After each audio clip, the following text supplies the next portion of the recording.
No han mostrado las actas, no porque no las tengan, sino porque no pueden mostrar la prueba de su crimen. Maduro es un dictador. Maduro, de presentar las actas, estaría reconociendo nada más y nada menos que se robó la elección. Ya hemos sufrido bastante los venezolanos y hemos demostrado además capacidad de movilización, organización, incluso ante una dictadura. Saludamos a toda la audiencia de Última Hora Call y hoy, por supuesto, el tema tiene que ver con lo que ha sucedido alrededor del posible fraude en las elecciones de Venezuela. Y por eso hoy me encuentro con Juan Guaidó, el señor expresidente interino de Venezuela. Juan, bienvenido y gracias por aceptar la invitación de Última Hora Call.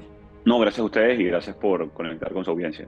Bueno, tenemos que hablar, por supuesto, de lo que ha sucedido recientemente una vez se conocieron los resultados por parte del Consejo Nacional Electoral que dan como ganador a Nicolás Maduro y todo lo que ha sucedido también a nivel internacional. Y yo quiero empezar por preguntarle que justamente vimos el pronunciamiento de los Estados Unidos al respecto de estos resultados donde no hacían una petición como lo han hecho muchos países de la comunidad americana, sino también lo hacían como en un tono de advertencia y de que se les estaba agotando la paciencia sobre ese proceso que muchos desean de muchos países y es que se conozcan los resultados, que se pueda revisar, hacer un reconteo de esos votos. ¿Cuál es su opinión al respecto de esas recientes declaraciones del gobierno de Estados Unidos? Mira, lo que está pasando es muy sencillo. Maduro tiene las actas. Maduro desde el domingo en la tarde controla la infraestructura del Consejo Nacional Electoral, el órgano rector de las elecciones en Venezuela, que es controlado por él. Elvis Amoroso fue básicamente un empleado político de Maduro toda su carrera y no es diferente en este momento. Está controlado por ellos. No han mostrado las actas, no porque no las tengan, sino porque no pueden mostrar la prueba de su crimen, es decir, de que cometieron fraude, que robaron las elecciones. El presidente electo de Venezuela se llama Edmundo González Urrutia. Gracias a valentía del pueblo de Venezuela, gracias a haber superado decenas de obstáculos, gracias a María Corina Machado, que lo acompañó a pesar de estar inhabilitada y perseguida judicialmente, con su equipo encerrado en una embajada. Hoy tenemos la oportunidad de recuperar la democracia en Venezuela. Cada minuto, cada segundo que pasa, que Maduro no entrega las actas porque las tiene, es un minuto que están tratando de forjarlas, es un minuto que están tratando de crearlas, como también crearon ese número que presentó Elvis Amoroso el pasado domingo 28. Así que esa llamada de los Estados Unidos, ese comentario de Gustavo Petro, ese comentario de Luis Ignacio Lula da Silva, responden a que saben lo que pasó y están dándole un margen a Maduro para que reconozca. Ahora, tenemos que ser realistas. Maduro es un dictador. Maduro, de presentar las actas, estaría reconociendo nada más y nada menos que se robó la elección, que conspiró con el Consejo Nacional Electoral, con también Jorge Rodríguez, con Diosdado Cabello, para falsear la voluntad de todo un pueblo. Así que mira, para nosotros es muy claro lo que está haciendo los Estados Unidos, lo agradecemos, pero ya en este momento tanto a los Estados Unidos, Perú, que está a la vanguardia del reconocimiento, por ejemplo, del Edmundo González Urrutia, es lo conducente. Mira, ya en este punto no es suficiente una palmadita en la espalda, ya hemos sufrido bastante los venezolanos y hemos demostrado además capacidad de movilización, organización, incluso ante una dictadura. Es momento de pasar a la acción para proteger vidas y ayudarnos a recuperar nuestra democracia.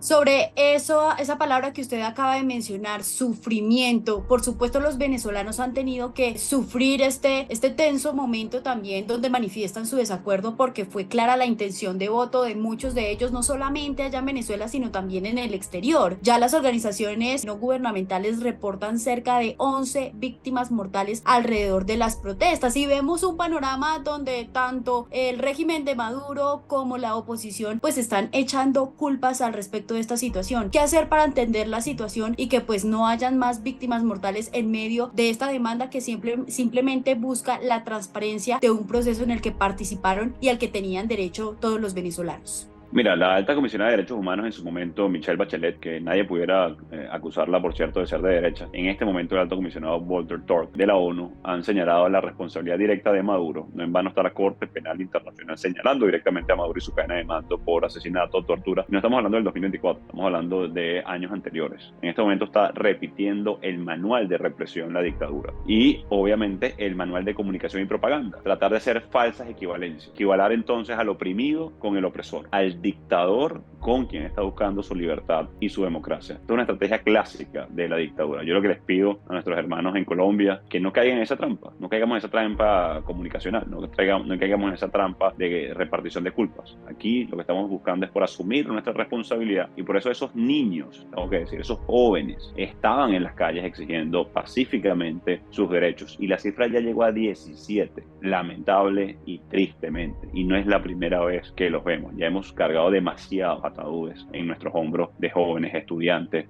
manifestantes protestando pacíficamente. Hay 1.092 detenidos, según la cifra que otorgó el mismo perseguidor, porque es difícil llamarlo fiscal, de la dictadura hace unos minutos, amenazando en tono muy amenazante a cualquier ciudadano que ejerciera su derecho. Así que para nosotros es una responsabilidad ejercer nuestros derechos. Los derechos no se mendigan, los derechos no se piden prestados, los derechos se ejercen y se defienden, y lo estamos haciendo de manera pacífica y de manera constitucional, empezando por el domingo 28 de julio, que la mayoría de Venezuela respaldó a Edmundo González Urrutia. Bueno, yo quiero mencionarle algo que usted trajo a colación ahorita y tiene que ver con que los golpes en la espalda no sirven de nada. Y eso lo menciono porque justamente vimos que el Centro Carter también manifestó que no se podían declarar como unos procesos transparentes las elecciones en Venezuela, que no eran democráticos. Desde la oposición, usted como un líder histórico de la oposición venezolana, ¿cuáles son primero esas demandas que le pide usted a la comunidad internacional para el apoyo de desafiar esos resultados que quiere defender a como de lugar Nicolás Maduro? Mira, no quiero que me malinterpreten. La denuncia constante ayuda a salvar vidas también, la documentación de estas denuncias. Pero lo que quiero decir es que en este momento no son suficientes. Ya lo hemos visto en el pasado. Hemos visto cómo Maduro sencillamente escala la violencia, cómo Maduro escala la represión, cómo Maduro ha llegado al punto de querer robarse 4 millones de votos. El resultado fue 70-30. Pueden ingresar en este momento en www.resultados.venezuela.com y pueden ver cada acta, cada parroquia, cada municipio, cada estado, el resultado nacional. Todos los resultados están ahí públicos gracias a la auditoría ciudadana. Entonces me refiero con esto que no podemos permitir impunidad. ¿Qué esperaría yo hoy entonces? No solamente denunciar a Maduro, en consecuencia una llamada a Edmundo González Urrutia reconociéndolo como presidente electo, felicitándolo por la gesta del pueblo de Venezuela, felicitándolo por, evidentemente, que recogimos todas las actas, que a pesar de la persecución judicial y la constante zozobra del pueblo de Venezuela, estamos y ganamos este proceso de manera pública y notoria. Agradezco al Centro Carter, que fue la única organización independiente que emitió un resultado o un informe, atención, desde los Estados Unidos. ¿Saben por qué? Porque tenían miedo a la persecución, porque tenían miedo a la represalia. Es decir, incluso una ONG, un centro independiente, americano en este caso, tenía miedo de decir los resultados desde Venezuela. Hay que decirlo de manera muy clara. Y mira, de alguna manera los entiendo perfectamente. Y a eso me refiero con que una palmadita en la espalda en este punto no es suficiente, porque estaríamos alentando entonces la impunidad. Ya vimos lo que pasó con Daniel Ortega en Nicaragua. Eso, ¿qué mensaje envió entonces a Nicolás Maduro? Que puede robarse una elección como lo está haciendo, o lo pretende, mejor dicho, hacer en este momento. No podemos permitirlo. Tenemos que ponernos de frente por la dignidad del ser humano. Tenemos que tomar acción por la dignidad de los que están protestando, defender la democracia. Miren, es muy difícil vivir sin libertad. Ahoga, es agobiante no poder tomar decisiones. Es difícil caminar miles de kilómetros, evidentemente, y dejar todo, tu familia, tu arraigo, tus amores, para ir a otro país. Como ustedes han visto, miles, millones en Colombia que abandonaron todo. Eso no se hace por gusto, se hace porque ahoga, asfixia la falta de libertad, y no nos hemos rendido a pesar de eso. Así que yo creo que también hay que tener un reconocimiento a todos esos venezolanos que desde afuera están pendientes del país, pero también a esos que están en el país defendiendo sus derechos en este momento. Defendiendo, luchando y por supuesto haciendo un llamado que no ha sido y no ha pasado desapercibido para los ojos del mundo, y bien lo dice usted también. Por eso los medios de comunicación en Colombia le estamos haciendo seguimiento a esta situación en pro de que se haga justicia por el derecho que tienen todos estos venezolanos a regresar a su hogar, a ver en él esas oportunidades que se merecen. Tristemente también vemos que el gobierno de los Estados Unidos ha sido enfático en algo, y es que lamentablemente esto no se soluciona sin el apoyo del ejército de de Venezuela. Y vimos una rueda de prensa del ministro de Defensa donde manifestaba total lealtad al régimen de Nicolás Maduro. ¿Qué cree que se puede hacer en ese sentido? ¿Qué tendría que pasar para que el ejército se dé cuenta de lo que aquí ha ocurrido y que de pronto reconozca a Edmundo González como presidente? ¿Cree que eso puede ser posible? ¿Cree que las fuerzas militares en Venezuela pueden echar para atrás y estar del lado del pueblo?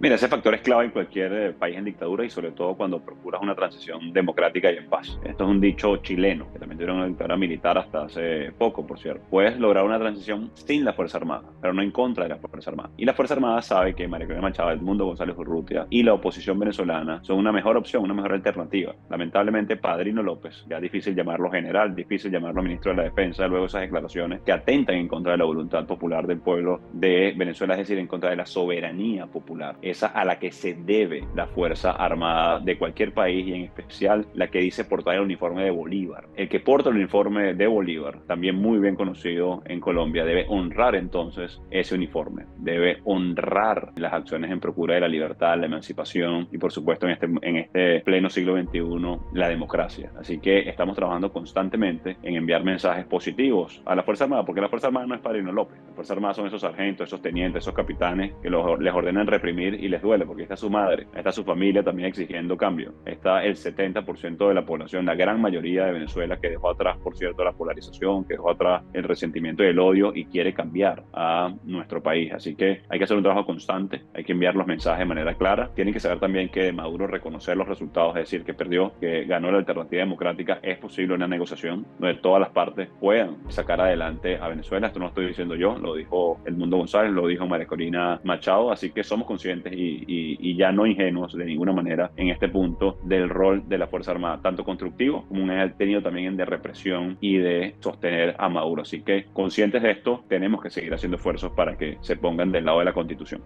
Vimos que tras la duda que hay en algunos países, 7 para ser puntuales, Maduro simplemente decidió sacar de ahí a sus embajadores, a sus diplomáticos. ¿Usted cómo ve esas decisiones en torno a las relaciones internacionales y lo que eso puede traer como consecuencia de relacionamiento entre Venezuela y otros países? Mira, estamos ante una dictadura que utiliza la migración como arma de generar caos en la región. Estamos ante una dictadura que asesina y tortura. Estamos ante una dictadura que ha generado la mayor crisis migratoria en la historia o en este siglo, en este continente, comparado con países como Siria, incluso Ucrania u otro en conflicto activo armado. Estamos ante una dictadura que financia de manera directa e indirecta al ELN, a la disidencia de la FARC, que promueve el narcotráfico y el terrorismo. Entonces, estamos ante un reto no solamente para los venezolanos, sino cómo se relaciona un país democrático, un país con instituciones, que necesita relaciones consulares, que tiene también algún tipo de relación comercial todavía con un país como Venezuela, que a pesar de todo esto resiste su gente, que a pesar de todo esto todavía hay producción de petróleo, a pesar de que la dictadura lo utiliza ese dinero para generar corrupción, para financiar grupos irregulares. Entonces es un reto y hay que innovar constantemente. Lamento que se tengan que ir las misiones diplomáticas. Las misiones diplomáticas también ayudan a salvar vidas en terreno, ayudan a distender la presión que genera la dictadura sobre la oposición. En este momento, mientras estamos conversando, hay opositores asilados en la embajada de Argentina, muy preocupados porque están asediándola por parte del régimen de Maduro, pero no puede ser tampoco desde la ingenuidad, no puede ser tampoco desde el desconocimiento de lo que pasa en Venezuela. Si somos conscientes que es una dictadura, que hay que procurar la democracia en Venezuela, y esa tiene que ser la política de cara a un régimen como el de Maduro. La política no puede ser simplemente de aproximación ideológica o ni siquiera de aproximación económica. Ya vimos lo que pasó con Putin, ya vimos lo que pasó con Fidel Castro. Tiene que ser de recuperación de la democracia. Cero tolerancia para las dictaduras. No puede haber tolerancia para quien comete crímenes en contra de la humanidad. Y ahí es el reto entonces no solamente de esas misiones diplomáticas que fueron expulsadas de Venezuela, sino también de todos los países en la región que ya saben muy bien las consecuencias de tener enclavada en la mitad del continente a una dictadura como la de Maduro.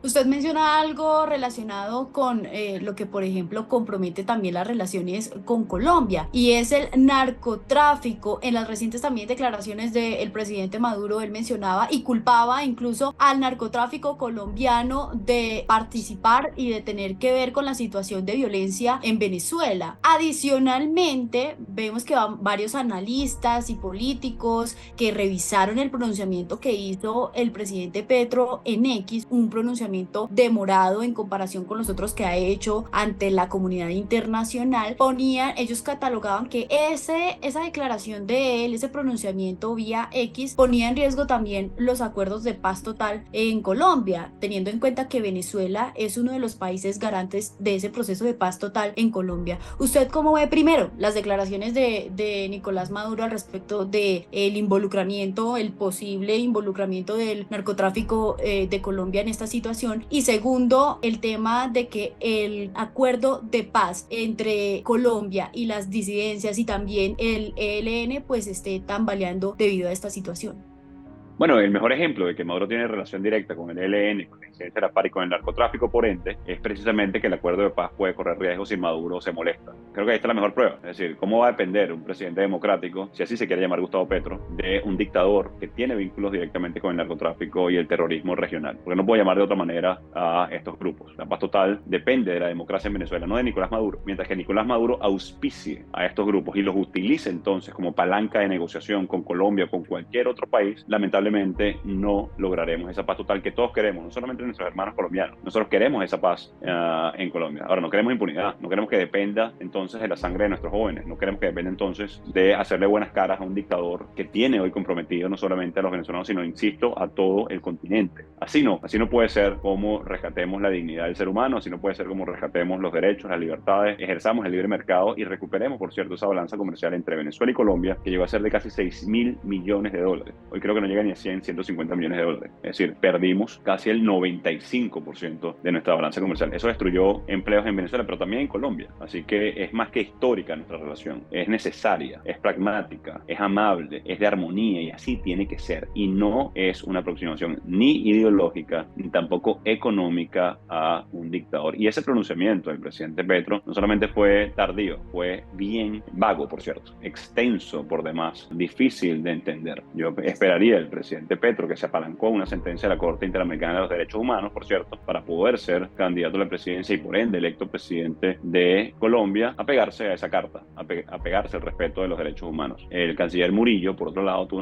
una declaración muy decente, muy clara. Hace un par de días ya es hora de que el canciller Murillo hable con Amorín, por ejemplo, ex canciller de Brasil, que estuvo en Venezuela. Lamentablemente el canciller Murillo no pudo venir el 28 de julio a Venezuela. De nuevo, Nicolás Maduro Moro tiene las actas. No hay actas de oposición u actas de la dictadura. Hay actas que emitieron las máquinas, que ya tiene el Consejo Nacional Electoral. Ellos ya emitieron un resultado o lo inventaron. Si no tienen las actas, entonces inventaron el resultado. El silogismo es obvio, por Dios. Entonces, mira, lo digo de esta manera tan apasionado porque es que mientras estamos conversando están asesinando a mi gente, ¿vale? Siguen asesinando a jóvenes venezolanos en las calles de Venezuela. Siguen cometiendo crímenes en contra de simplemente quieren vivir bien. De los que quieren regresar a Venezuela. De esos millones que viven en Colombia que quieren regresar a su país para reconstruir. Así que ya no hay espacio para ambivalencias, ya no hay espacio para falsas relativizaciones o equiparaciones entre la oposición y una dictadura. No hay comparación, no hay equivalencia. Maduro ha ejercido el poder de manera tádica, tengo que decir con responsabilidad, ha torturado gente y no queremos que se permita más revictimización a toda una sociedad cuando se pone en tela de juicio nada más y nada menos que su expresión popular, su sagrado derecho a votar y a poder elegir el futuro de un país.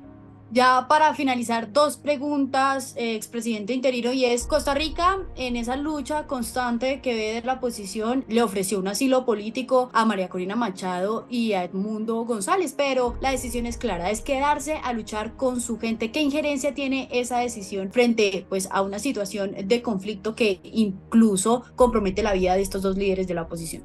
Mira, una respuesta ejemplar de María Corina Machado. Debo decir que no esperaba menos de ella, a la altura de la situación. Ella y Edmundo González Urrutia, que hay que agradecerle infinitamente asumir este reto, que sé en primera persona los riesgos que conlleva, que sé en primera persona que recibimos no menos de 7 atentados directos a mi vida y a la de mi familia, que fue torturada, por cierto, en una cárcel militar. Sé lo que representa, sabemos lo que estamos jugando, no nos tomamos en saco roto las amenazas, ni subestimamos las amenazas de una dictadura. Por su parte, Costa Rica, empática, amable, consciente de lo que pasa en Venezuela, buscan proteger a una líder, pero de nuevo, la decisión de haberse quedado en Venezuela es valiente, es la correcta y es la que acompañamos. No podemos dejar sola a María Corina Machado en ningún momento. Bueno, y por supuesto, usted como presidente interino que luchó por transformar precisamente esa democracia, que llevó una propuesta, hubo países que también reconocieron su presidencia y que estuvieron acompañándolo, pues infortunadamente eso no se pudo. Primero, ¿qué sentimientos tiene usted? Porque yo sé que deben ser sentimientos encontrados tras ver que usted estuvo en esa lucha, que ha sido la persona que más se ha podido acercar a lograrlo, pero que finalmente no se logró. ¿Y cómo ve el ambiente ahora? ¿Cuál es su papel en este momento y hasta dónde está usted dispuesto a llegar para que por fin se haga esa reestructuración, esa transformación de la democracia en Venezuela? Mira, yo tenía 15 años apenas cuando llegó Chávez al poder y vi cómo se fue destruyendo mi país. Y en esa misma dirección fui asumiendo responsabilidades y con ello liderazgo. El liderazgo para los jóvenes que nos escuchan es asumir responsabilidad, es decidir ayudar, es decidir resolver un problema. Así sea el tamaño de un país. Así que para mí es muy doloroso ver esto desde lejos. Para mí es muy doloroso ver a mi amigo Freddy Superlano secuestrado por la dictadura, que no es un líder honesto, valiente, que se quedó al lado de María Corina Machado luchando a pesar de las amenazas directas en su contra y está pagando las consecuencias de luchar, está pagando las consecuencias de querer un país mejor, de que sus hijos crezcan en Venezuela, de que su familia regrese al país. Él, como muchos de los que están hoy tras las rejas, simplemente queremos un país mejor. Los que estamos lejos, no solamente lo vemos con nostalgia, no solamente lo vemos con dolor, lo vemos también con una especie de frustración por no estar ahí, pero hacemos todo lo que está a nuestro alcance para ayudar, comunicando, informando, denunciando, hablando con líderes internacionales, haciendo lo que hicimos en ese 2019 de buscar el apoyo de la comunidad internacional del proceso de Venezuela. También queremos apoyar en esa dirección. En cualquier momento está conversando la OEA de lo que está pasando en Venezuela, el lugar donde logramos el apoyo también en el 2019 y 20. Y hoy hacen falta líderes valientes, no solamente en Venezuela, no solamente un Juan Guaidó, no solamente un Iván Duque, no solamente un Álvaro Uribe en el caso de Colombia. Hace falta miles de ciudadanos ayudando en este proceso. Y te quiero agradecer esta entrevista, te quiero agradecer contactar con tu audiencia, te quiero agradecer comunicar lo que está pasando en Venezuela. Quiero pedirle a todos los colombianos que nos van a ver por esta vía, que nos van a escuchar, que nos van a leer en esta entrevista. Necesitamos de su ayuda, necesitamos denunciar lo que está pasando en Venezuela. Que Edmundo González ganó, difundan la página web que les comenté para revisar los resultados que ya son públicos, que no quede margen para la duda, porque la propaganda de la dictadura quiere no solamente aniquilarnos físicamente, también moralmente.